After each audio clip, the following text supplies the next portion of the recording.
ಎಲ್ಲರಿಗೂ ಶರಣು.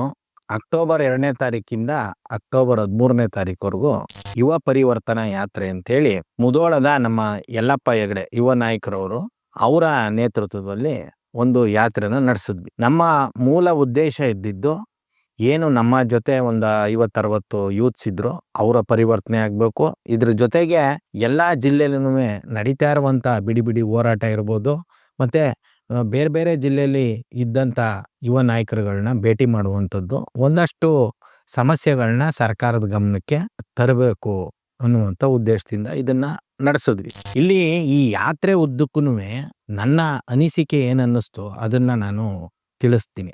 ಈ ದಾವಣಗೆರೆ ಮತ್ತೆ ಚಿತ್ರದುರ್ಗ ಇದನ್ನು ಕೂಡ ಹಳೆ ಮೈಸೂರು ಭಾಗಕ್ಕೆ ಸೇರಿದ್ರು ಕೂಡ ಅಲ್ಲೂ ಕೂಡ ಈ ಗುಟ್ಕಾ ತಿನ್ನುವಂಥ ಸಮಸ್ಯೆ ವ್ಯಾಪಕವಾಗಿದೆ.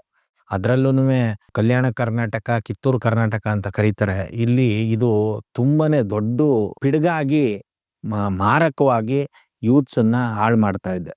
ಎಲ್ಲರಿಗೂ ಈ ಗುಟ್ಕಾ ತಿನ್ನುವ ಚಟ ಹಬ್ಬಿಟ್ಟಿದೆ. ಇದು ತುಂಬಾ ಅಂದ್ರೆ ತುಂಬಾನೇ ದೊಡ್ಡ ಸಮಸ್ಯೆ ಅಂತ ಈ ಸರ್ಕಾರ ಪರಿಗಣಿಸ್ಬೇಕು. ಆದರೆ ಇವರು ಅಧಿಕಾರಕ್ಕೆ ಬೇಕಾದ ವಿಷಯಗಳನ್ನ ತೇಲ್ಬಿಟ್ಕೊಂಡು, ಈಗ ಉದಾಹರಣೆಗೆ ಈಗ RSS ಬ್ಯಾನ್, ಅದು ಹೆಂಗ್ರಿ RSSನ ಬ್ಯಾನ್ ಮಾಡೋಕ್ಕೈತದೆ? ಅವರೇನು ರಿಜಿಸ್ಟರ್ಡ್ ಸಂಘಟನೆನಾ? ಇಲ್ಲ ಅಂತಂದರೆ ನಿಮಗೆ ಒಬ್ಬೊಬ್ಬ ಮೇಷ್ಟ್ರು ಇರ್ಬೋದು, ಮೇಡಮ್ಗಳಿರ್ಬೋದು, ಆಫೀಸರ್ಗಳಿರ್ಬೋದು, ಪ್ರೊಫೆಸರ್ಗಳಿರ್ಬೋದು, ಇವ್ರ ಮನಸ್ಥಿತಿ ಎಲ್ಲ RSS ಮಾಡಿ ಕೂರಿಸಿರುವಾಗ ಹೆಂಗೆ ಬ್ಯಾನ್ ಮಾಡ್ತೀರಾ? ನೀವು ಮಾಡಬೇಕಾಗಿರೋದು ಏನು, ಇವರು ಆ ವಿಷಪೂರಿತ ವಿಚಾರಧಾರೆನ ತುಂಬಿದರೆ ಅದನ್ನ ಈ ತೆಗೆಯುವಂಥ ವಿಚಾರಧಾರೆಗಳು ಯಾವುದು? ಅಂಬೇಡ್ಕರ್ ವಿಚಾರಧಾರೆ ಇರ್ಬೋದು, ಕುವೆಂಪು ಅವ್ರದ್ದು ಇರ್ಬೋದು, ಕನಕದಾಸ್ ಅವ್ರದ್ದು ಇರ್ಬೋದು, ಇನ್ನು ಸಾಕಷ್ಟು ಮೇಧಾವಿಗಳ ವಿಚಾರಧಾರೆಗಳು ಇದೆ. ಅದೆಲ್ಲದಕ್ಕಿಂತ ಹೆಚ್ಚಾಗಿ ಇನ್ನೊಂದು ಇತ್ತೀಚೆಗೆ ಒಂದು ಡೈಲಾಗ್ನ ಕೆಲವು ಸಂಘಟನೆಯವರು ಮತ್ತು ಈ ಸರ್ಕಾರನೂ ಹೊಡೆಯೋಕ್ಕೆ ಅವಾಗವಾಗ ರೂಢಿ ಮಾಡ್ಕೊಬಿಟ್ಟಿದ್ದಾರೆ. ಏನಂದರೆ ತಮಿಳ್ನಾಡು ಮಾದರಿಲಿ. ಅಲ್ಲ ಸ್ವಾಮಿ, ತಮಿಳ್ನಾಡು ಮಾದರಿ ಅಂತಂದರೆ ಏನು? ನೀವು ದ್ರಾವಿಡತೆನ ಮೊದಲು ಕನ್ನಡದವ್ರಿಗೆ ಕಲಿಸ್ಬೇಕು. ನಾವೆಲ್ಲ ದ್ರಾವಿಡರು ಅನ್ನೋದನ್ನ ಕನ್ನಡದವ್ರಿಗೆ ಕಲಿಸ್ತೇನೆ ನಾವು ತಮಿಳ್ನಾಡು ಮಾದರಿಲಿ RSS ಬ್ಯಾನ್ ಮಾಡ್ಬಿಡ್ತೀವಿ, ತಮಿಳ್ನಾಡು ಮಾದರಿಲಿ ಶಿಕ್ಷಣ ಮಾಡ್ಬಿಡ್ತೀವಿ, ತಮಿಳ್ನಾಡು ಮಾದರಿಲಿ ನಾವು ಅದು ಮಾಡ್ಬಿಡ್ತೀವಿ, ಹಿಂದಿ ಬ್ಯಾನ್ ಮಾಡ್ಬಿಡ್ತೀವಿ. ಇದೆಲ್ಲ ಅಲ್ಲ. ತಮಿಳ್ನಾಡಲ್ಲಿ ಕನ್ನಡಿಗರಾದ ಪೆರಿಯಾರ್ ಅವರು ತಮಿಳ್ ಭಾಷೆಯಲ್ಲಿ, ಅವತ್ತು ತಮಿಳ್ನಾಡು ಇರಲಿಲ್ಲ, ಕರ್ನಾಟಕ ಇರಲಿಲ್ಲ, ತಮಿಳ್ ಭಾಷೆಯಲ್ಲಿ ಅವರು ಹೋರಾಟ ಮಾಡಿದ್ದಕ್ಕೆ ತಮಿಳ್ ಜನ ಎಚ್ಚೆತ್ಕೊಂಡಿದ್ದಾರೆ. ಹಾಗಾಗಿ ಅಲ್ಲಿ ಏನು ಮೌಢ್ಯ ಇಲ್ಲ ಅಂತಲ್ಲ, ಇಲ್ಲ ಅಂತಂದರೆ ಅಲ್ಲಿ ಜಾತಿ ಭೇದ ಇಲ್ಲ ಅಂತಲ್ಲ, ಅಲ್ಲೂ ಕೂಡ ಇದೆ. ಆದರೆ ಆಡಳಿತಕ್ಕೆ ಬರೋದಕ್ಕೆ ಅವೆಲ್ಲ ಅಸ್ತ್ರವಾಗಿ ಬಳಸೋದಕ್ಕೆ ಆಗೋದಿಲ್ಲ. ಅಲ್ಲಿ ಹಿಂದಿ ವಿರುದ್ಧ ಮಾತಾಡಿದ್ರೆ ಓಟು ಜಾಸ್ತಿ ಬೀಳುತ್ತೆ, ಅಲ್ಲಿ ಬ್ರಾಹ್ಮಣರು ವಿರುದ್ಧ ಮಾತಾಡಿದ್ರೆ ಓಟು ಜಾಸ್ತಿ ಬೀಳುತ್ತೆ. ಹಂಗನ್ಬಿಟ್ಟು ಅವರೇನು ಸಂಪೂರ್ಣವಾಗಿ ಹಿಂದಿನ ತೆಗೆದಾಕ್ಬಿಟ್ಟಿದ್ದಾರೆ ಅಂದರೆ ಖಂಡಿತವಾಗ್ಲೂ ಇಲ್ಲ. ಇನ್ನು ಬ್ರಾಹ್ಮಣರನ್ನ ಅಲ್ಲಿಂದ ಓಡಿಸೇ ಬಿಟ್ಟಿದ್ದಾರೆ ಅಂದರೆ ಖಂಡಿತವಾಗ್ಲೂ ಇಲ್ಲ. ಆ ಬ್ರಾಹ್ಮಣರು ಇಲ್ಲೆಲ್ಲ ಮೆಣಗಾರಿಕೆ ಮಾಡ್ತಾರೆ, ಅಲ್ಲಿ ಭಯದಲ್ಲಿ ಬದುಕ್ತಾರೆ, ಅದಂತೂ ಸತ್ಯ.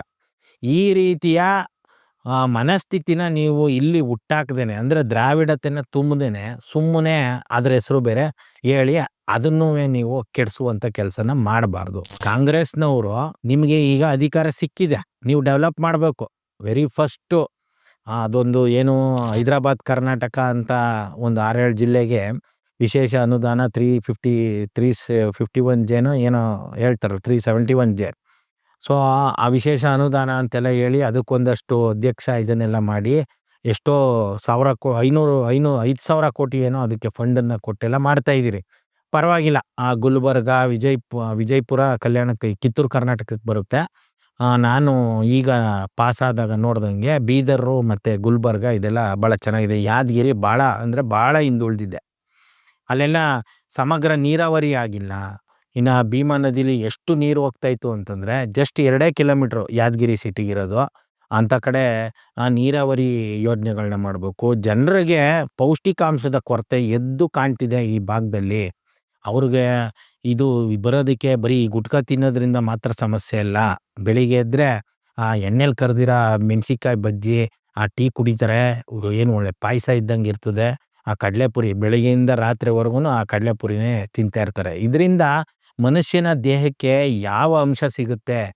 ಪ್ರೋಟೀನ್ ಕನ್ಸಂಪ್ಷನ್ನೇ ಇಲ್ಲ. ಅವರು ಯಾವ ರೀತಿ ಡೆವಲಪ್ ಆಗೋದು? ಬರೀ ಬಾಡಿಲಲ್ಲ, ಮೆದುಳಿಂದ ಯಾವ ರೀತಿ ಡೆವಲಪ್ ಆಗೋದು, ಹಿಂದುಳಿದ ಏನು ಮಾಡ್ತಾರೆ, ಈಗ ಒಂದಷ್ಟು ಫಂಡ್ಸನ್ನು ಕೊಟ್ಟು ಪ್ರಾಜೆಕ್ಟ್ ಡೆವಲಪನ್ನು ಮಾಡ್ತಾ ಇದ್ದೀರಿ, ರೋಡ್ಗಳನ್ನ ಮಾಡಿದ್ದೀರಿ. ನಿಜವಾಗ್ಲೂ ಹೇಳ್ಬೇಕಾದ್ರೆ ನಮ್ಮ ಮಂಡ್ಯದಲ್ಲೇ ಆ ರೀತಿ ರೋಡ್ಗಳಿಲ್ಲ, ಆ ಥರ ರೋಡ್ಗಳು ಆ ಕಡೆ ಚೆನ್ನಾಗಿದೆ, ಆ ಬಿಲ್ಡಿಂಗ್ಗಳು ಎಲ್ಲ ಕಟ್ಟಿದ್ದೀರಿ. ಈ ರೀತಿಯ ಪ್ರಾಜೆಕ್ಟ್ ಡೆವಲಪ್ ಮಾಡ್ತೀರಿ, ಪೀಪಲ್ ಡೆವಲಪ್ಮೆಂಟ್ ಕಡೆ ಗಮನ ಕೊಡಿ ಅಂತಂದರೆ ನೀವು ಇವರು ಗುಂಡಿ ವಿಚಾರನ ಎತ್ತಿಬಿಟ್ರು ಅಂತ, ಇನ್ನೊಂದು ಯಾವುದೋ ಅನುದಾನದ ವಿಚಾರನ ಎತ್ತಿಬಿಟ್ರು ಅಂತ ವಿರೋಧ ಪಕ್ಷದವರು ಅವ್ರನ್ನ ಡೈವರ್ಟ್ ಮಾಡೋದಕ್ಕೆ RSS ಇದನ್ನೆಲ್ಲ ಮಾತಾಡ್ತೀರಿ. ನಿಮ್ಮ ಕಾಂಗ್ರೆಸ್ಸಲ್ಲಿ ಇರುವಂಥ MLAಗಳ, ನಿಮ್ಮ ಕಾಂಗ್ರೆಸ್ ಲೀಡ್ರ್ಗಳೇನೆ ಬೆಳಿಗ್ಗೆ ಎದ್ರೆ ಸಾಕು ಹೋಗಿ RSS ಅವ್ರ ಹತ್ರ ನಿಂತ್ಕೊಂಡಿರ್ತಾರೆ, RSS ಸ್ವಾಮೀಜಿಗಳನ್ನ ಕರೆಸು ಪೂಜೆ ಮಾಡ್ತಿರ್ತಾರೆ. ಈಗ ನಿಮ್ಮ ಕಾಂಗ್ರೆಸ್ದೇ ಕಾವೇರಿ ಆರತಿ ಅಂತ ಮಾಡ್ತಾ ಇದ್ದೀರಿ ಕಾರ್ಯಕ್ರಮ, ಅದೆಲ್ಲ ಬೇಡಪ್ಪ, ಕಾವೇರಿ ಆರತಿನೂ ಬೇಡ. ಯಾವುದೇ ಒಂದು ಕೆಲಸ ಶುರುವಾಗುವಾಗ್ಲೂ ಪೂಜೆ ಮಾಡಿಸ್ತೀರಲ್ಲ, ಅಲ್ಲಿ ನೀವು ಯಾರನ್ನ ಕರೆಸ್ತೀರಿ? ಬರೀ ಬ್ರಾಹ್ಮಣರನ್ನ ಕರೆಸಿ ಪೂಜೆ ಮಾಡಿಸ್ತೀರಿ. ಯಾಕೆ? ಅವರೊಬ್ಬರೇ ಟ್ಯಾಕ್ಸ್ ಕಟ್ತಾ ಇರೋದು? ಯಾಕೆ ನಾಸ್ತಿಕರು ಟ್ಯಾಕ್ಸ್ ಕಟ್ತಾ ಇಲ್ವಾ? ಬೌದ್ಧರು ಟ್ಯಾಕ್ಸ್ ಕಟ್ತಾ ಇಲ್ವಾ? ಇಲ್ಲ ಅಂತಂದರೆ ಮುಸ್ಲಿಮರು ಟ್ಯಾಕ್ಸ್ ಕಟ್ತಾ ಇಲ್ವಾ? ಕ್ರಿಶ್ಚಿಯನ್ಸ್ ಕಟ್ತಾ ಇಲ್ವಾ? ಲಿಂಗಾಯತರು ಕಟ್ತಾ ಇಲ್ವಾ? ಇವರನ್ನು ಎಲ್ಲ ಕರೆಸಿ ಅಲ್ಲಿ ಪೂಜೆ ಮಾಡಿಸ್ಬೇಕಲ್ಲ ನೀವು. ಅದು ಯಾವುದನ್ನು ಮಾಡ್ದೇನೆ ಸುಮ್ಮನೆ RSS BJP ಈ ಥರದ್ದು ಏನೇನೋ ಮೇಲಿನ ಪದರದ ವಿಚಾರಗಳನ್ನ ತಗೊಳ್ಳೋದು, ಜನರನ್ನ ಯಾಮಾರಿಸೋದು, ಕಮಿಷನ್ಗಳನ್ನ ಹೊಡೆಯೋದು ಕೆಲಸ ಮಾಡೋದ್ರಿಂದ ತಪ್ಪಿಸ್ಕೊಳ್ಳೋದು. ಈ ಕೆಲಸನ ದಯವಿಟ್ಟು ಮಾಡಬೇಡಿ. ನೀವು ನಿಜವಾಗ್ಲೂ RSS ಅನ್ನುವಂಥ ವಿಚಾರಧಾರೆನ ಮಣಿಸೋಕೆ ಏನಿಲ್ಲ ರೀ, ಯಾವುದು ಫೇಲ್ಯೂರ್ ಸಂಘಟನೆ ಅದು. 100 ವರ್ಷ ಆಗಿದೆ. ಈ 100 ವರ್ಷದಲ್ಲಿನೂ ಅವ್ರು ಹೇಳಿದ್ದೇನು, ಹಿಂದೂಸ್ತಾನ್ ಮಾಡ್ತೀವಿ ಅಂತ. ಎಲ್ಲಿ ಮಾಡಿಬಿಟ್ರು? ಆಮೇಲೆ ಅವರ ಬ್ರಾಹ್ಮಣವಾದದ ಮೊಟ್ಟ ಮೊದಲ ಪಾಠ ಏನು? ನಾಸ್ತ್ರೀ ಸ್ವತಂತ್ರ ಅರ್ಹಂ, ಅಂದರೆ ಯಾವುದೇ ಹೆಣ್ಣು ಕೂಡ ಸ್ವತಂತ್ರಕ್ಕೆ ಅರ್ಹಳಲ್ಲ ಅಂತ. ನೀವು ನೋಡಿದ್ರೆ ವರ್ಷದಿಂದ ವರ್ಷಕ್ಕೆ ಹೆಣ್ಮಕ್ಳು ವಿದ್ಯಾಭ್ಯಾಸ ಪಡ್ಕೊತಾ ಇದ್ದಾರೆ. ಅಲ್ಲಿಗೆ ಅವ್ರು ಫೇಲ್ಯೂರ್ ಆದ್ರಲ್ಲ, ಅವ್ರ ತತ್ವ ಸಿದ್ಧಾಂತ ಫೇಲ್ಯೂರ್ ಆಯ್ತಲ್ಲ. ಸುಮ್ಮನೆ ಹಂದಿ ನಾಯಿಗಳ ಥರ ಗುಂಪು ಕಟ್ಕೊಬಿಟ್ಟು ಎಲ್ಲ ಪ್ಯಾಂಟ್ ಹಾಕೊಂಡು ಹರ್ಸ್ಕೊಬಿಟ್ರೆ ಅವರು ಗೆದ್ದುಬಿಟ್ರು ಅಂತನಾ? ಅವರು ಆ ಭಯಕ್ಕೆ ಎಲ್ಲಿ ಹೊಡೆದು ಬಿಡ್ತಾರೋ ಅನ್ನೋ ಭಯಕ್ಕೆ ಅವರು ಕೋಲ್ಗೀಲ್ ಹಿಡ್ಕೊಂಡು ಅಲ್ಲಿ TVಲೋ ಪೇಪರಲ್ಲೋ ಕೂತ್ಕೊಂಡು ವಿಷಯನ ತೀರ್ಚ್ಕೊಂಡು ಏನೋ ಕಾಮಿಡಿ ಮಾಡ್ಕೊಂಡು ಬದುಕನ್ನ ನಡೆಸ್ಕೊತಾ ಇದ್ದಾರೆ ಅವರು. ಅವ್ರನ್ನ ನೆಗ್ಲೆಕ್ಟ್ ಮಾಡಿ ಬಿಸಾಕ್ಬಿಟ್ಟು ಸ್ಟೇಟ್ ಅಟಾನಮಿ ಬಗ್ಗೆ ನೀವು ಕೆಲಸ ಮಾಡಬೇಕು. ರಾಜ್ಯಗಳಿಗೆ ಸ್ವಾಯತ್ತತೆ ಬೇಕು. ಇವತ್ತು ನಾಳೆ ದಿನ ಮುಂದಿನ ಪೀಳಿಗೆಯಲ್ಲಿ ಯಾರಾದ್ರೂ CM ಆಗ್ತಾರೆ ಅಂತಂದರೆ ನಮ್ಮ ರಾಜ್ಯದಿಂದ ಅವ್ರಿಗೆ ಏನು ಪವರ್ಸ್ ಇದೆ? ಟ್ಯಾಕ್ಸ್ ವಿಚಾರದಲ್ಲೂ ಸೆಂಟ್ರಲ್ ಗೌರ್ಮೆಂಟನ್ನು ಕೇಳಬೇಕು. ಪ್ರತಿಯೊಂದು ವಿಚಾರ ಅವ್ರು ಏನು ಹೇಳ್ತಾರೆ ಅದನ್ನೇ ಇಲ್ಲಿ ಇಂಪ್ಲಿಮೆಂಟ್ ಮಾಡಬೇಕು ಅಂತಂದರೆ, ಈಗ ಮುನ್ಸಿಪಾಲ್ಟಿ ಮೆಂಬರ್ ಆಗೋದೇ ವಾಸಿಯಲ್ಲ, ಚೀಫ್ ಮಿನಿಸ್ಟರ್ ಆಗೋ ಬದಲು. ಇಂಥ ವಿಚಾರಗಳಿಗೆ ಗಮನ ಕೊಡದೇನೆ ನೀವುಗಳು ಸುಮ್ಮನೆ ನಿಮಗೆ ಒಂದು ಗುಂಪುಗಾರಿಕೆ ಇರ್ತದೆ, ಆ ಗುಂಪುಗಾರಿಕೆನ ಖುಷಿ ಪಡಿಸ್ಕೊಂಡು ಓಟನ್ನು ಉಳಿಸ್ಕೊಂಡು, ಇಲ್ಲ ನಿಮ್ಮ ಓಟನ್ನು ಜಾಸ್ತಿ ಮಾಡ್ಕೊಳ್ಳೋದಕ್ಕೋಸ್ಕರ ಈ ರೀತಿಯ ಕೆಲಸಗಳನ್ನ ದಯವಿಟ್ಟು ಮಾಡಬೇಡಿ. ಈಗ ಆರ್ಥಿಕ ಮತ್ತು ಶೈಕ್ಷಣಿಕ ಸಮೀಕ್ಷೆ ಅಂತ ಮಾಡ್ತಾ ಇದ್ದೀರಿ, ಅದೊಂದು ಒಳ್ಳೆಯ ವಿಚಾರ. ಇನ್ನು ಇಲ್ಲಿದೆ ಒಂದು ಮತದಾರರ ಪಟ್ಟಿ ತಯಾರು ಮಾಡ್ತೀವಿ ಅಂತಂದರೆ ತುಂಬ ಒಳ್ಳೆಯ ವಿಚಾರ ಅದನ್ನು ಕೂಡ. ಈ ಸಮೀಕ್ಷೆಯಲ್ಲಿ ಭಾಗವಹಿಸಬಾರ್ದು ಅಂತ ಆಪೋಸಿಷನ್ ಲೀಡ್ರ್ಗಳು ಮತ್ತು ಕೆಲವು ಮೀಡಿಯಾದಲ್ಲೂ ಕೂಡ ಹೇಳ್ತಾ ಇದ್ದಾರೆ. ನೀವು ಹೇಳಿದ್ದೇನೋ ಮೊದಲಿಂದ ಹೇಳ್ಕೊ ಬರ್ತಾ ಇದ್ದೀರಾ, ಯಾರಾದರೂ ಸುಳ್ಳು ಸುದ್ದಿ ಪ್ರಚಾರ ಮಾಡಿದ್ರೆ ಹಂಗೆ ಮಾಡ್ಬಿಡ್ತೀವಿ ಹಿಂಗೆ ಮಾಡ್ಬಿಡ್ತೀವಿ ಅಂತ. ಒಬ್ಬರನ್ನೂ ಒಳಗಾಕಲಿಲ್ಲ. ನೀವು ಒಳಗಾಕೋದು ಯಾರನ್ನ? ಯಾರೋ ಬಡಪಾಯಿಗಳು ಫೇಸ್ಬುಕ್ಕಲ್ಲೆಲ್ಲ ಬರ್ಕೊಂಡಿರ್ತಾರಲ್ಲ ಅಂಥವ್ರನ್ನ ಹಾಕ್ತೀರಿ. ಈ TV ಚಾನಲ್ ಅವ್ರನ್ನ ಯಾರನ್ನಾದ್ರೂ ನೀವು ಬೆಂಡೆತ್ತಿದ್ದೀರಾ? ಒಬ್ರಿಗೆ ಏನಾದರೂ ಒಂದು FIR ಆಗಿದೆಯಾ? ಒಬ್ಬರನ್ನ ಕೇಸ್ ಮಾಡಿ ಒಳಗಾಕಿದ್ದೀರಾ? ದಿನ ಬೆಳಗ್ಗೆ ಆದರೆ ಬರೀ ಸುಳ್ಳನ್ನೇ ಹೇಳ್ತಾ ಇರ್ತಾರೆ. ನಿಮ್ಗಳ್ಗೂ ಪೋಸ್ ಕೊಟ್ಕೊಂಡು ಇಷ್ಟಿಷ್ಟು ಮೈಕ್ಗಳನ್ನ ಮುಂದೆ ಇಟ್ಕೊಂಡು ನೀವೂ ಅವ್ರಿಗೆ ಕಾಸು ಕೊಟ್ಟು ನೀವು ಈಗ ಈ ಥರದ್ದು ಪ್ರಚಾರಗಳನ್ನ ಪಡ್ಕೊಳ್ತಾ ಇದ್ದೀರಾ. ಹಾಗಾಗಿ ಸುಮ್ಮನೆ ನಿಮ್ಮ ಓಟಿನ ಹಿತಾಸಕ್ತಿಗೋಸ್ಕರ, ನಿಮ್ಮ ಅಧಿಕಾರದ ದಾಹಕ್ಕೋಸ್ಕರ ಜನರನ್ನ ದಿಕ್ತಪ್ಪಿಸ್ಬೇಡಿ. ಬೇರೆ ಆಯ್ಕೆಗಳೇ ಇಲ್ಲದೇ ಇರುವಂಥ ನಾಡಿದು ಈಗ ಯಾವ ಮಟ್ಟಕ್ಕೆ ಬಂದ್ಬಿಟ್ಟಿದೆ ಅಂತಂದರೆ, ಮೊದಲಾದ್ರೂ 3 ಆಯ್ಕೆ ಇತ್ತು, ಅದರಲ್ಲೂ ದಕ್ಷಿಣ ಕರ್ನಾಟಕದವ್ರು ಮಾತ್ರ 3 ಆಯ್ಕೆ ಇದ್ದಿದ್ದು. ಉತ್ತರ ಕರ್ನಾಟಕದಲ್ಲಿ JDS ಯಾವತ್ತೂ ಇರಲಿಲ್ಲ. ಮೋಸ್ಟ್ಲಿ ಈ ಸಿದ್ದರಾಮಯ್ಯವರು ಎಲ್ಲ ಇದ್ದಂಥ ಸಂದರ್ಭದಲ್ಲಿ ಒಂದಷ್ಟು ಇತ್ತು ಅಂತ ಅನ್ನಿಸ್ತದೆ. ಈಗ ಸಂಪೂರ್ಣವಾಗಿ JDSನ BJPಯವರು ಅಪೋಷನ್ ತಗೊಂಡಿರೋದ್ರಿಂದ ಇಲ್ಲ ಇಲ್ಲ BJP ಇಲ್ಲ ಕಾಂಗ್ರೆಸ್ಸು ಈ ರೀತಿಯ ವಾತಾವರಣ ಸೃಷ್ಟಿಯಾಗಿದೆ. ಅದರೊಳಗೂ ಅಪ್ಪಿತಪ್ಪಿ ಎಲ್ಲಿ JDS ಅವರು ತಿರ್ಗಾ ಸ್ಪ್ಲಿಟ್ಟಾಗಿ ಇಂಡಿಪೆಂಡೆಂಟಾಗಿ ಬಂದ್ಬಿಡ್ತಾರೋ ಅವ್ರು ಬರಲೇಬಾರ್ದು ಅನ್ನೋ ಉದ್ದೇಶನ ಇಟ್ಕೊಂಡು ಕಾಂಗ್ರೆಸ್ಸಿನ ಲೀಡರ್ಗಳು ಅದೇ RSSನ ಐಡಿಯಾಲಜಿ ಅಷ್ಟೇ. ಆರ್ ಎಸ್ ಎಸ್ ಅನ್ನ ಬೆಳೆಸ್ತವ್ರು ಯಾರು? ಇದೇ ಕಾಂಗ್ರೆಸ್ ಅವರಲ್ವಾ? ಅವತ್ತಿನ ಸಂದರ್ಭದಲ್ಲಿ ಮುಸ್ಲಿಮರ ಕಂಡ್ರೆ ಭಯ ಇತ್ತು. ಸ್ವತಂತ್ರ ಬಂದಂಥ ಸಂದರ್ಭದಲ್ಲಿ ಇವ್ರು ಯಾರೂ ಕೂಡ ಇಷ್ಟು ಎಜುಕೇಟೆಡು ಇರಲಿಲ್ಲ, ಇವ್ರಿಗೆ ಬಲನೂ ಇರಲಿಲ್ಲ. ನೀವು ಗಮನಿಸ್ಬೋದು, ಮಲೆಗಳಲ್ಲಿ ಮದುಮಗಳು ಅಂತ ಒಂದೇನು ಕುವೆಂಪು ಅವರ ಕೃತಿ ಇದೆ. ಅದರಲ್ಲಿ ರೌಡಿಗಳಾಗಿ ಮುಸ್ಲಿಮನ್ನ ಬಳಸಿರ್ತಾರೆ. ಅದು ಆ ಕಾದಂಬರಿನೂ ಕೂಡ ಏನು ಸೂಚಿಸ್ತದೆ ಅಂತಂದರೆ, ಸ್ವತಂತ್ರ ಬಂದಂಥ ಸಂದರ್ಭದಲ್ಲಿ ಮುಸ್ಲಿಮರು ದಬ್ಬಾಳಿಕೆ ಇತ್ತು. ಮುಸ್ಲಿಮರು ಕಂಡ್ರೆ ಇತರೆ ಜಾತಿಯವ್ರಿಗೆಲ್ಲ ಭಯ ಇತ್ತು. ಹಾಗಾಗಿ ಅವ್ರನ್ನ ಹತ್ತಿಕ್ಕಕ್ಕೋಸ್ಕರ, ಅವ್ರನ್ನ ಕಂಟ್ರೋಲ್ ಮಾಡೋಕ್ಕೋಸ್ಕರ ಕೆಲವು ಅಂಡರ್ ವರ್ಲ್ಡ್ ವಿಚಾರದಲ್ಲೂ ಕೂಡ ಜಸ್ಟ್ 20 ವರ್ಷ 30 ವರ್ಷ ಹಳೆ ಸಿನಿಮಾಗಳನ್ನ ನೋಡಿದ್ರೆ ಅಲ್ಲೂ ಕೂಡ ಎಲ್ಲ ಅಂಡರ್ ವರ್ಲ್ಡ್ ಡಾನ್ಗಳೆಲ್ಲ ಬರೀ ಮುಸ್ಲಿಮ್ಸೇ ಇರ್ತಾರೆ. ಬರೀ ಅದು ಏನು ಕಪೋಲ ಕಲ್ಪಿತ ಅಲ್ಲ. ನೀವೊಂದಷ್ಟು ನ್ಯೂಸ್ ಪೇಪರ್ಗಳನ್ನ ಅಧ್ಯಯನ ಮಾಡಿದ್ರೂ ಕೂಡ ಆ ಮುಸ್ಲಿಮ್ ಡಾನ್ಗಳೇನೆ ಇರ್ತಿದ್ರು. ಇಂಥದ್ದನ್ನೆಲ್ಲ ಹತೋಟಿಗೆ ಬರಬೇಕು ಅನ್ನೋ ಕಾರಣಕ್ಕೆ ಇವರು ಅರಿವು ಮೂಡಿಸ್ಬೇಕಾಗಿತ್ತು, ಸೆಕ್ಯುಲರ್ ಮಾಡಬೇಕಾಗಿತ್ತು, ಎಜುಕೇಟ್ ಮಾಡಬೇಕಾಗಿತ್ತು ಕಾಂಗ್ರೆಸ್ ಅವರು. ಅದು ಬಿಟ್ಬಿಟ್ಟು ಇವರು ಇನ್ನೊಂದು ರೀತಿಯ ರೌಡಿಸಮು ಈ ಆರ್ ಎಸ್ ಎಸ್ ಅನ್ನ ಬೆಳೆಸ್ಬಿಟ್ಟು ಇವತ್ತು ಅದನ್ನ ಬಿ ಜೆ ಪಿಯವರು ಹಂಗೆ ಹಿಂಗೆ ಅಂತ ಇದ್ದಾರೆ. ಈವನ್ ಟುಡೇ ಈ ಕ್ಷಣಕ್ಕೂ ಕೂಡ ಮುಸ್ಲಿಮರಿಗೆ ಏನ್ರಿ ಮಾಡಿದ್ದೀರಿ ನೀವು ಕಾಂಗ್ರೆಸ್ ಅವರು? ಎಜುಕೇಶನ್ ಕೊಟ್ಟಿದ್ದೀರಾ?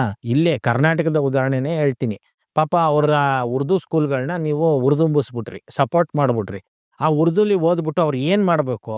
ಉರ್ದುಲಿ ಓದಾದ್ಮೇಲೆ ಅವರು ಯಾವ ನಾಡಲ್ಲಿ ಇರ್ತಾರೆ? ಕನ್ನಡ ನಾಡಲ್ಲಿ ಇರ್ಬೇಕಲ್ವ? ಕನ್ನಡ ನಾಡಲ್ಲಿ ಇರಬೇಕು ಅಂತಂದರೆ ಕನ್ನಡದಲ್ಲಿ ಅವರು ಮಾತಾಡ್ಬೇಕಲ್ವ? ಕನ್ನಡದಲ್ಲಿ ಓದಬೇಕು, ಕನ್ನಡದಲ್ಲಿ ಬರೀಬೇಕು. ಇಲ್ಲಿಯ ಗೌರ್ಮೆಂಟ್ ಕೆಲಸಗಳಲ್ಲಿ ಕನ್ನಡದಲ್ಲೇ ಇರ್ತದೆ, ಕನ್ನಡದಲ್ಲಿ ಬರೆಯೋಕ್ಕಾಗಲ್ಲ ಅವ್ರಿಗೆ, ಕನ್ನಡದಲ್ಲಿ ಮಾತಾಡೋಕ್ಕಾಗಲ್ಲ, ಇಲ್ಲಿಯ ಲೋಕಲ್ ಅವ್ರ ಜೊತೆ ಬೆರೆಯೋಕ್ಕೆ ಆಗಲ್ಲ. ಅವ್ರನ್ನ ಪ್ರತ್ಯೇಕವಾಗಿ ಇಟ್ಬಿಟ್ರಿ. ಮುಸ್ಲಿಮ್ಸು ಹುಟ್ಟೋದೇನೆ ಕಾಂಗ್ರೆಸ್ಗೆ ಓಟ್ ಹಾಕೋದಕ್ಕೋಸ್ಕರ, ಅವ್ರು ಬದುಕಿರೋದೇನೆ ಓಟ್ ಹಾಕೋದಕ್ಕೋಸ್ಕರ ಅನ್ನುವಂಥ ಸಿಚುವೇಶನ್ನ ಕ್ರಿಯೇಟ್ ಮಾಡಿರೋರು ಯಾರು? ಮುಸ್ಲಿಮರು. ಇವರ ಈ ನಾಟಕಗಳನ್ನ ನೀವು ಖಂಡಿಸ್ಬೇಕು, ಮತ್ತು ಅಭಿವೃದ್ಧಿನ ಹೊಂದಬೇಕು. ಇತ್ತೀಚೆಗೆ ಇದೇ ಮೊದಲನೇ ಬಾರಿಗೆ ಸರ್ಕಾರ ಮುಸ್ಲಿಮ್ ಅಲ್ಪಸಂಖ್ಯಾತ ಇಲಾಖೆಯಿಂದ, ಅಲ್ಪಸಂಖ್ಯಾತ ಇಲಾಖೆ ಅಂದರೆ ಬರೀ ಮುಸ್ಲಿಮರು ಮಾತ್ರ ಅಲ್ಲ, ಜೈನರು ಬರ್ತಾರೆ, ಕ್ರಿಶ್ಚಿಯನ್ಸು ಬರ್ತಾರೆ. ಆದರೆ ಅಲ್ಪಸಂಖ್ಯಾತರು ಅಂತಂದರೆ ರಾಜಕೀಯ ಕಾರಣಗಳಿಗೆ ಮುಸ್ಲಿಮ್ಸೇನೆ ಮುಂಚೂಣಿಲಿದ್ದಾರೆ. ಆ ಇಲಾಖೆ ವತಿಯಿಂದ ಒಂದಷ್ಟು ಜನಕ್ಕೆ ಈ ಪೊಲೀಸು ಕೆಲಸಕ್ಕೆ ಬೇಕಾದ ತರಬೇತಿ ಎಲ್ಲನೂ ಕೊಟ್ಟಿದ್ದಾರೆ. ಭಾಳ ಒಳ್ಳೆ ಕೆಲಸ ಇದು. ಈ ರೀತಿ ಅವ್ರನ್ನ ವಿದ್ಯಾಭ್ಯಾಸಕ್ಕೆ ತೊಡಗಿಸೋದಕ್ಕೆ ನೀವು ಫಂಡ್ಗಳನ್ನ ಕೊಡಬೇಕು. ಅವರು ಎಜುಕೇಟ್ ಆಗಬೇಕು, ಅವರು ಕೂಡ ಆಫೀಸರ್ಸ್ ಆಗಬೇಕು, ಅವರು ಕೂಡ ಈ ನಾಡಿನ ಆಡಳಿತದ ಭಾಗ ಆಗಬೇಕು. ಇದೆಲ್ಲ ಆಗಬೇಕು ಅಂದರೆ ಮೊದಲು ಅವರು ಕನ್ನಡಿಗರಾಗಬೇಕು, ಇಲ್ಲಿ ಈ ನೆಲದವ್ರಾಗಬೇಕು. ನೀವು ಹೇಳ್ಬೋದು ಅವ್ರದ್ದು ಧರ್ಮ ಬೇರೆ. ಅಲ್ಲ ರೀ, ಅವ್ರದ್ದು ಧರ್ಮ ಎಲ್ಲ ಒಂದೇ ದೇಶ ಆಗಂಗಿದ್ರೆ 60 ಮುಸ್ಲಿಂ ಕಂಟ್ರಿ ಯಾಕಿರ್ತಿತ್ತು? ಇಲ್ಲಿ ಧರ್ಮ ಓಕೆ, ಒಳ್ಳೆಯದು. ನೀವು ಭಾಷೆನ ಕಡೆಗಣಿಸ್ತಾ ಇದ್ದೀರಲ್ಲ. ಭಾಷೆ ಇದೇ ಪಾಕಿಸ್ತಾನ ಮತ್ತು ಬಾಂಗ್ಲಾದೇಶ ಏನಕ್ಕೆ ಬೇರೆ ಆಗಿದ್ದು? ಎರಡು ಕೂಡ ಮುಸ್ಲಿಂ ಕಂಟ್ರಿನೇ ಅಲ್ವಾ? ಅಲ್ಲಿ ಭಾಷೆ ಬೇರೆ ಇತ್ತು. ನೀವು 60 ಮುಸ್ಲಿಂ ದೇಶಗಳನ್ನ ಕನ್ಸಿಡರ್ ಮಾಡಿದ್ರೆ ಅಲ್ಲಿ ಭಾಷೆವಾರನೇ ಅದು ಬೇರೆ ಬೇರೆ ದೇಶ ಆಗಿರುವಂಥದ್ದು. ಹಾಗಾಗಿ ಧರ್ಮಕ್ಕೂ ದೇಶಕ್ಕೂ ಸಂಬಂಧ ಇಲ್ಲ, ಆದರೆ ಭಾಷೆಗೂ ದೇಶಕ್ಕೂ ಸಂಬಂಧ ಇದೆ. ಯಾವುದೇ ಒಂದು ಭಾಷೆ ಅದು ಬರೀ ಭಾಷೆ ಅಲ್ಲ, ಅದೊಂದು ದೇಶ. ಈಗ ನಾವಿರುವಂಥದ್ದು ಇದು ಕನ್ನಡ ದೇಶ. ಇದನ್ನ ಇವರು ಹಿಂದಿ ದೇಶ ಮಾಡ್ತೀವಿ ಅಂತ ಆರ್ ಎಸ್ ಎಸ್ ಅವರು ಬೊಬ್ಬೆ ಹೊಡ್ಕೊಂಡು 100 ವರ್ಷ ಆಯಿತು. ಅವ್ರು ಇನ್ನೂ 100 ವರ್ಷ ಅಲ್ಲ, 200 ವರ್ಷ ಬೊಬ್ಬೆ ಹೊಡ್ಕೊಂಡ್ರು ಅದು ಏನು ಮಾಡಿದ್ರು ಮಾಡೋಕ್ಕಾಗಲ್ಲ. ಹಾಗಾಗಿ ಮುಂದಿನ ದಿನಗಳಲ್ಲಿ ಈ ರಾಜ್ಯಗಳೇನಿದೆ ಇವು ದೇಶಗಳಾಗಿ ಮೇಲ್ದರ್ಜೆಗೆ ಇರ್ತವೆ. ಇಂಡಿಯಾ ಒಕ್ಕೂಟ ಅದು ಒಕ್ಕೂಟವಾಗಿರ್ತದೆ. ಅದಕ್ಕೆ ಯಾವುದೇ ತೊಂದರೆನೂ ಇಲ್ಲ. ಕಾಂಗ್ರೆಸ್ಸು ಮತ್ತು ಬಿ ಜೆ ಪಿ ಕೇವಲ ಚುನಾವಣಾ ರಾಜಕೀಯಕ್ಕೋಸ್ಕರ ಈ ರೀತಿ ಜನರ ಕಣ್ಣಿಗೆ ಮಣ್ಣೇರಿಸ್ತಾ ಇದೆ. ಇದು ನಾವು ಇಡೀ ಯಾತ್ರೆಯಲ್ಲಿ ಬೀದರಿಂದ ಬೆಂಗಳೂರುವರೆಗೂ ಗಮನಿಸಿದ್ದೀವಿ. ಇನ್ನು ಧಾರವಾಡದಲ್ಲಿ ಭಾಳ ವಿಶೇಷವಾಗಿ ಅಂತಂದರೆ ಏನು ಈ ಕಾಂಪಿಟೇಟಿವ್ ಎಕ್ಸಾಮ್ಸ್ಗೆ ಓದ್ತಾ ಇದ್ದಾರಲ್ಲ ಮಕ್ಕಳು, ಅವರುಗಳು ರೊಚ್ಚಿಗೆದ್ದು ಬಿಟ್ಟಿದ್ದಾರೆ. 5 ವರ್ಷ ಆಯಿತು ಇನ್ನೂ ಕಾಲ್ಫಾರ್ಮ್ ಮಾಡಿಲ್ಲ ಅನ್ನೋ ಥರದಲ್ಲಿ. ಈಗಾಗಲೇ ಒಂದು ಪ್ರತಿಭಟನೆಯೂ ಆಗಿತ್ತು. ನಾವು ಹೋದ್ಮೇಲೆ ನಮಗೂ ಒಂದಷ್ಟು ಜನ ಮಕ್ಕಳು, ಒಂದು 200-300 ಮಕ್ಕಳು ಸೇರಿದ್ರು. ಅವ್ರಿಗೆಲ್ಲ ನಾವೂ ಸಾಥ್ ಕೊಟ್ಟಿದ್ದೀವಿ. ಇನ್ನು ಮುಂದೆ ಯಾವುದೇ ಒಂದು ಹೋರಾಟ ಇದ್ರೂ ಅದೊಂದು ಪ್ರಜಾಪ್ರಭುತ್ವದ ಹಾದಿಯಲ್ಲಿರಬೇಕು. ಯಾವುದೇ ದೊಂಬಿ ಗಲಾಟೆಗಳು ಆಗಬಾರ್ದು. ನಿಮ್ಮ ಈ ಆಕ್ರೋಶನ ಈ ರಾಜಕಾರಣಿಗಳು ಅದನ್ನು ಅವರ ಓಟ್ ಗಳಿಕೆಗೋಸ್ಕರ ಬಳಸ್ಕೊಳ್ತಾರೆ ಅನ್ನುವಂಥ ಎಚ್ಚರಿಕೆನ ಕೂಡ ಕೊಟ್ಟಿದ್ದೀವಿ. ಭಾಳ ಮುಖ್ಯವಾಗಿ ಈ ಒಂದು ಯಾತ್ರೆಯಿಂದ ನನಗನ್ಸಿದ್ದು, ಹಂಗಂದ್ಬಿಟ್ಟು ಸೌತ್ ಕರ್ನಾಟಕದಲ್ಲಿ ಏನು ಸಮಸ್ಯೆ ಇಲ್ಲ ಅಂತಲ್ಲ, ಖಂಡಿತವಾಗ್ಲೂ ಸಮಸ್ಯೆ ಇದೆ. ಇಲ್ಲಿಯ ಸಮಸ್ಯೆ ಏನು ಅಂದರೆ ಆಡಂಬರದ ಮದುವೆಗಳು, ಆಡಂಬರದ ಹಬ್ಬಗಳನ್ನ ಮಾಡಿ ದುಡ್ಡನ್ನ ಪೋಲ್ ಮಾಡಿ ಇಲ್ಲ ಸಾಲಗಳನ್ನ ಮಾಡಿ ಸಾಯ್ತಾ ಇದ್ದಾರೆ, ನರಳುತ್ತಾ ಇದ್ದಾರೆ. ಇದು ಮಂತ್ರ ಮಾಂಗಲ್ಯ ಮದುವೆಗಳಾಗಬೇಕು. ನೋಡಿ, ಈಗ ಯಾರೋ ಸುಹಾನ ಸೈಯದ್ ಅಂತ ಒಬ್ರು ಸಿಂಗರು ಮಂತ್ರ ಮಾಂಗಲ್ಯ ಮದುವೆ ಆದ್ರು. ಎಸ್ಪೆಷಲಿ ಮಂಡ್ಯದಲ್ಲಿ ಈ ಭ್ರೂಣ ಹತ್ಯೆ, ಹೆಣ್ಣು ಭ್ರೂಣ ಹತ್ಯೆ ಜಾಸ್ತಿ ಆಗ್ಬಿಟ್ಟಿದೆ. ಇದಕ್ಕೆ ಮೇನ್ ಕಾರಣ ಏನು? ಹೆಣ್ಮಕ್ಳು ಹುಟ್ಟಿದ್ರೆ ನಾವು 25 ಲಕ್ಷ 30 ಲಕ್ಷ ಖರ್ಚು ಮಾಡಿ ಮದುವೆ ಮಾಡ್ಬೇಕಾಗುತ್ತೆ ಅನ್ನೋ ಆ ಥಾಟು ಅವ್ರಿಗೆ ಪ್ರೆಗ್ನೆಂಟ್ ಆಯ್ತಾ ಇದ್ದಂಗೆನೆ ಕದ್ದು ಇದನ್ನೆಲ್ಲ ಫೈಂಡ್ ಔಟ್ ಮಾಡಿ ಮಕ್ಕಳು ಹೆಣ್ಣು ಅದು ಹೊಟ್ಟೆ ಒಳಗಿರುವಂಗೆನೆ ಸಾಯಿಸ್ತಾ ಇದ್ದಾರೆ. ಇದು ಎಲ್ಲ ಹೋಗ್ಬೇಕು ಅಂತಂದ್ರೆ ಇವರು ಈ ಆಡಂಬರದ ಮದುವೆ ಒನ್ಸ್ ಅಗೇನ್ ಇದಕ್ಕೆ ಕಾರಣ ಯಾರು ಅಂತಂದ್ರೆ ಈ ಜುಟ್ಟು ಜನಿವಾರದವ್ರೆ. ಯಾಕಂದ್ರೆ ಇವ್ರ ಹತ್ರನೇ ತಾನೇ ಇವ್ರು ಹೋಗಿ ಡೇಟು ಟೈಮ್ ಎಲ್ಲ ಹಾಕ್ಸ್ಕೊಬರೋದು. ನೀವು ಹೇಳ್ಬೋದು ಅವ್ರನ್ನ ತಡೀರಿ, ಇವ್ರು ಯಾಕೆ ಹೇಳ್ಬೇಕು ಅಂತ. ಇವರು ಅಷ್ಟೊಂದು ಒಳ್ಳೆಯವರಲ್ವಾ, ಇವ್ರು ಒಳ್ಳೆ ಬುದ್ಧಿ ಹೇಳ್ಬೇಕಲ್ಲ ಇವ್ರಿಗೆ, ಇಲ್ಲಪ್ಪ ಹಿಂಗೆ ಮಾಡಬಾರ್ದು ನೀವು ಅಂತ. ಆದರೆ ಇವರು ಕಿತಾಪತಿಗಳು, ಇವರ ಹೊಟ್ಟೆ ಹೊರೆಯೋಕ್ಕೋಸ್ಕರ ಆ ಇಡೀ ಸಮಾಜನ ಹಾಳ್ಗೆಡುತ್ತಾರೆ. ಹಾಗಾಗಿ ಆಡಳಿತದ ಸರ್ಕಾರ, ರಾಜ್ಯ ಸರ್ಕಾರ ಇಲ್ಲಿ ಸಾಕಷ್ಟು ಮಾಡೋದಕ್ಕೆ ಕೆಲಸ ಇದೆ. ಸುಮ್ಮನೆ ಬೇಡದೇ ಇರೋ ವಿಚಾರನೆಲ್ಲ ತೇಲ್ಬಿಟ್ಟು ನೀವು ತಪ್ಪಿಸ್ಕೋಬೇಡಿ. ಇಲ್ಲಿ ಬೆಂಗಳೂರು ಒಂದನ್ನೇ ಅಭಿವೃದ್ಧಿ ಮಾಡ್ತೀವಿ ಅಂತೇಳಿ ಕಮಿಷನ್ನ ಹೊಡೆಯೋಕ್ಕೆ ಏನೋ ಟನ್ನಲ್ ರಸ್ತೆ ಮಾಡ್ತೀನಿ, ಅದು ಮಾಡ್ತೀನಿ, ಇದು ಮಾಡ್ತೀನಿ ಅಂತ ಕಬಳಿಸೋದಕ್ಕೋಸ್ಕರ, ಅದನ್ನೆಲ್ಲ ಡೈವರ್ಟ್ ಮಾಡೋದಕ್ಕೋಸ್ಕರ ಈ RSS, PSS, BSS ಅಂತೆಲ್ಲ ನೀವು ಡೈಲಾಗ್ಗಳನ್ನ ಬಿಟ್ಕೊಂಡು ಈ ರೀತಿಯ ಬೇಡದೇ ಇರೋ ವಿಚಾರಗಳನ್ನೆಲ್ಲ ಮುನ್ನೆಲೆಗೆ ತಂದು ನೀವು ಟೈಮ್ ವೇಸ್ಟ್ನ ಮಾಡಬಾರ್ದು ಅಂತ ಈ ಮೂಲಕ ತಮ್ಮಲ್ಲಿ ಮನವಿ ಮಾಡ್ಕೊಳ್ತಿದ್ದೀವಿ. ಶರಣು. Thank you.